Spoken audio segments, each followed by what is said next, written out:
President. Selv om Norge I dag har en stor oljeformue, det ingen uenighet om at den største verdien og garantisten for varig velferd ligger I arbeidsinnsatsen til hver enkelt av landets innbyggere.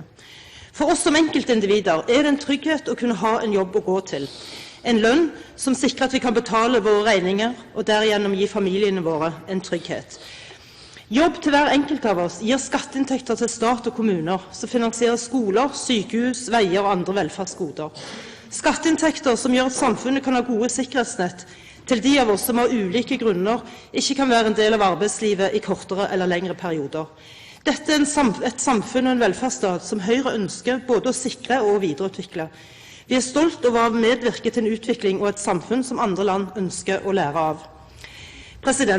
Det viktig å sikre velferden fremover, ettersom vi kan forvente at statens utgifter vil være større enn statens inntekter fra 2020. En kommende eldrebølge I kombinasjon med fallende oljeinntekter gir oss dette scenariet. Og for Høyre betyr dette at vi må arbeide aktivt for å gjøre den økonomiske utviklingen fremover I dette tiåret så robust og bærekraftig som mulig. Stilt overfor disse utfordringene trenger landet en politikk og regjering som I stand til å ta grep, både på utgiftssiden, I form av en så effektiv offentlig sektor som mulig, men også på inntektssiden ved å sørge for et godt utdannelsesnivå og legge forholdene til rette for innovasjon og vekst I næringsliv og industri som gir jobb til landets innbyggere. Vi hadde derfor forventet en mer offensiv politikk enn de politiske signaler som kom I forbindelse med Stortingets åpning. I disse signalene lå det dessverre ingen tegn til fornyelse av regjeringens politikk.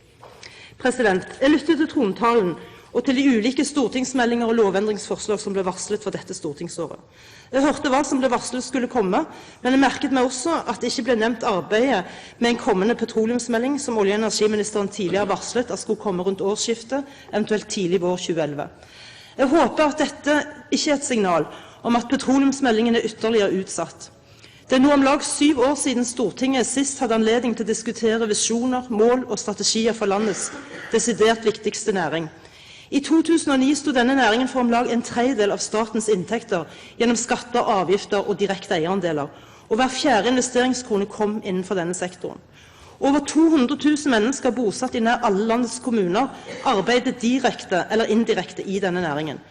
Vårt pensjonsfond utland, som blant annet har gitt oss handlingsrom til å begrense skaden av finanskrisen, har hentet sin formue fra ressursene på sokkelen. Det med undring å registrere at regjeringen ikke finner det hensiktsmessig å sørge for styringssignaler og ambisjoner for å ta ut det potensialet fremover som petroleumsnæringen representerer, både I form av ressurser, jobber og inntekter. Nylig la det såkalte Åm-utvalget fram 44 punkter for økt utvinningsgrad I eksisterende felt på sokkelen. Initieringen av dette arbeidet prisverdig, men det må følges opp med aktiv politikk, og siden flere av feltene betegnes som tidskritiske I forhold til mulighetene for å øke utvinningsgraden, dette arbeidet ikke noe regjeringen bare kan avvente. Her må det handling til. For hver prosent vi klarer å øke utvinningsgraden, vil dette ifølge Oljedirektoratet gi netto inntekt på mellom 100 og 150 milliarder kroner. Åm-utvalget estimerer bruttoverdiene på økt utvinningsgrad opp mot 60% til svimlende 7000 milliarder kroner. Med tanke på de utfordringene som venter oss etter 2020, har vi fra Høyres ståsted en utålmodighet etter at det foretas grep, og vi har selv flere forslag til dette, både for å øke utvinningsgraden I eksisterende felt, men også for å tilrettelegge for åpning av nye attraktive leteområder på sokkelen. For Høyre det viktig å styrke forskningsaktiviteten innenfor petroleumssektoren. Erfaring viser at en krone brukt til forskning innenfor dette feltet gir størst verdi tilbake. Norge en energistormakt, og vi har blant annet bygget opp en stor kraftforedlende industri med basis I vår vannkraft. Høyre ønsker at vi skal føre en aktiv politikk som både sørger for en sikker energiforsyning til landets innbyggere og bedrifter, men også at vi kan videreutvikle og øke energiproduksjonen, enten til økt eksport til våre naboland, eller som innsatsfaktor til ny industri I Norge. Da det viktig med en politikk som sørger for aktiv tilrettelegging av økt produksjon og en infrastruktur I form av effektive nettstrukturer og kabelforbindelser I Norge så vel som til utlandet.